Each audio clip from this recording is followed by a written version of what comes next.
okay, I get it to an extent because I love, and I talked about this with a friend the other day, I happen to love, and I don't really admit this often or talk about this because people might take it the wrong way, and it's not my fault. I happen to really enjoy funerals. I love funerals.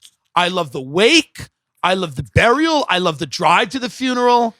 Everything about a funeral. I love seeing people you haven't seen in a while, but in a space where you know you don't have to keep up. Mm-hmm. It's weird to exchange numbers. Nobody's serious. Nobody's going to follow up with each other in a week and go, hey, we saw each other at the funeral. You'd be insane if you did that. You'd be like, what? So if you even reconnect at a funeral, it's so brief. It's so surface. It's so shallow. It's so nice. It's so nice. Hey, have you been? And it's good. I like to cry. I like to be sad and think about my own mortality and feel bad for other people. I like to look at other people that have lost a loved one and feel bad for them. And sometimes it's nice when it's an older person and we could all say it's a life well lived. But sometimes it's nice when it's someone younger. Sometimes it's nice when it's somebody it was unexpected or someone, and we all have to really reflect on what it means because the older people, you don't have to reflect on what it means as much. You get it. They lived a good life, but sometimes it's got to be dark and real tragic, and they've got to be young. It's got to be young to really get the cry on and get the purge. You got to purge. You got to question, what is life? Why are we here? Am I on the right track? These are very important things. LA, they have silent retreats and yoga. In the Northeast, we had funerals. People would just die. And you would go, I'd love a meal. Have you ever had a funeral meal where you go out afterwards and everybody's eating and you're relaxing? It's kind of fun again. It's kind of nice again. Yes, we buried someone and they're not here. But that means more shrimp cocktail for us. We're here. We're alive. No disrespect.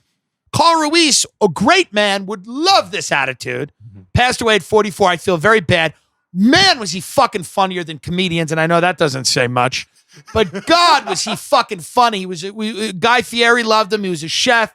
He opened a great restaurant in New York called La Cubana. The guy he texted me a photo on Twitter that made me laugh harder than anything else. I'm going to show it to Ben right now, dude. And familiarize yourself with the great Carl Ruiz if you haven't, because I'm telling you right now, this guy, everybody loved him. Sherrod Small, Opie and Anthony, Vic Henley, all these comics really loved Carl Ruiz, and he was a partier, man. He would break Bill Burr up, crack Bill Burr up, telling stories about doing coke in the kitchen when he was coming up as a chef, and he had like a spot in Jersey.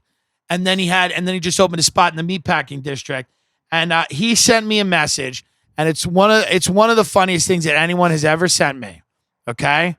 And he goes, this is what follows you when you are a food celebrity. Human garbage pelicans. And it's just a picture of these two fat women with birthday hats on. And a filter that gave them birthday hats. These two fat women with birthday hats. And he goes, this is who follows you when you're a food celebrity. Human garbage pelicans. It is one of the funniest things I laugh so fucking. And I messaged the guy and I said, I got to see you when I'm in New York. And he goes, come to the restaurant. Let's eat. I wanted him on the podcast. There's a video that Opie just posted on Twitter where they walk into his apartment or a hotel. I don't know. It's beautiful. It's like in the middle of Manhattan or whatever. And he's just got cash, wads of cash laying on the table. And everybody starts going, what the hell's going on in here? And Ruiz just looks at me and goes, I'm a walking felony. The guy lived. And now listen, I wish he was still here. I wish he lived fucking forever. That guy was great.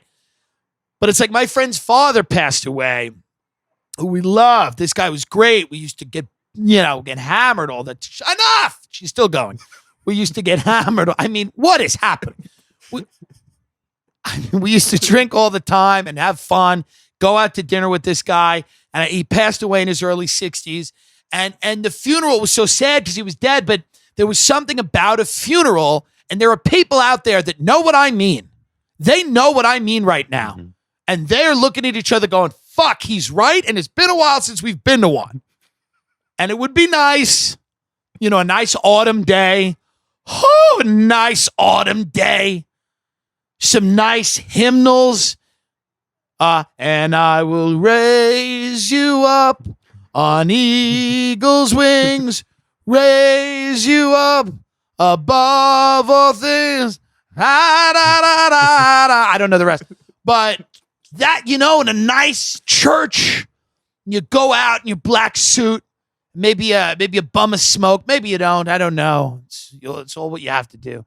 And maybe it's at a sit-down restaurant, or maybe afterwards you do something at a bar and you just some wings and a couple of cocktails. My friend Michael's mother, let me tell you right now, I don't want anyone to die, but the meatballs I had after dinner, I would kill her myself.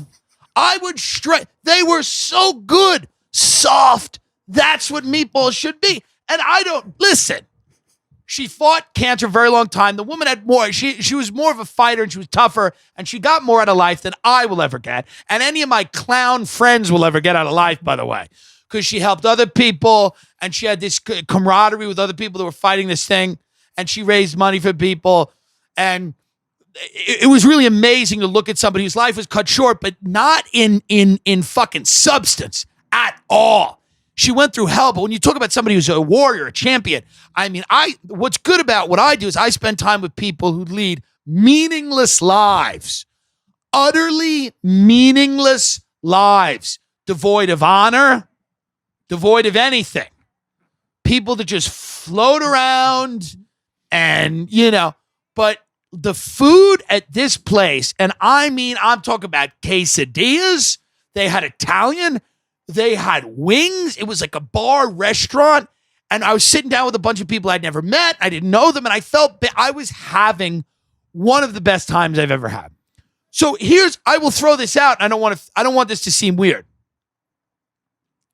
If you want me to go to a funeral of someone I will go as long as as long as it doesn't feel weird.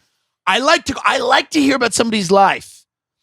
People say to me when I go to funerals, they go, "Did you know this person well?" And I'm like, I don't need to know somebody well to go and take stock of a life.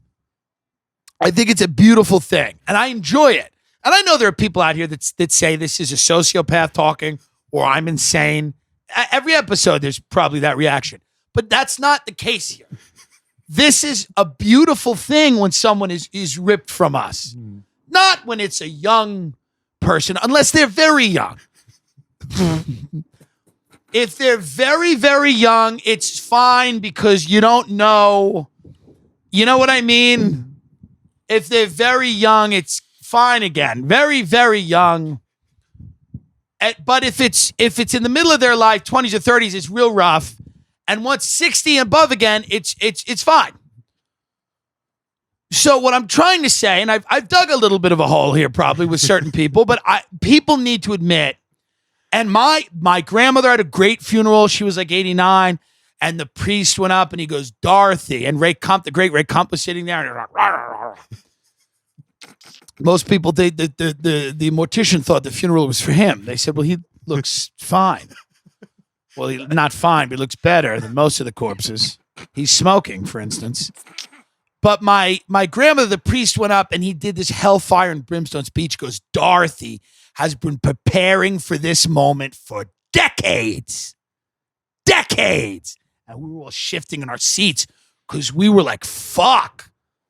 Whoa. Basically, he was laying it on the line. Priests and funerals, that's their time. That's their time. My grandfather's funeral, beautiful. Bagpipes. Bagpipes. An Irish funeral, everybody bombed. These are beautiful things. Much better than weddings. Weddings suck. What's the other thing when the kid's born? Baptisms and christenings. Fuck off. I love a good funeral because you really appreciate life. You appreciate being alive. When you drive out of a wake and you're sitting there, or you drive out of a burial, maybe it was Holyrood Cemetery in Hicksville, and you're sitting there at the stoplight and a song comes on and it's a decent song and, the sun's out and you drive in, maybe you stop in a 7-Eleven, you get a Snapple and you just say to yourself, I'm fucking here. I would go to one a month if I could. So that I just want to throw that out to people. If you want me at your funeral, and I do the whole thing, by the way, I do wake, burial, and then whatever dinner is, lunch or dinner that we're doing. I do the whole thing. I do the wake, and then I come back the next day for the burial. And if you tell me that the burial is only for the family, I'd come because I want to be I want to see it go into the ground. That's when it's poetic and meaningful to me. And listen, it is what it is. You know, I don't like death. I like funerals. They're beautiful things. Long Island, people have a couple of cocktails, they reconnect. It's really, and there's a lot of lucky people right now because so many people are dropping dead on Long Island from heroin addiction. And there are so many lucky people that get to go to these events all the time and really kind of reconnect. You know, I'll see you at the funeral. That's what they say.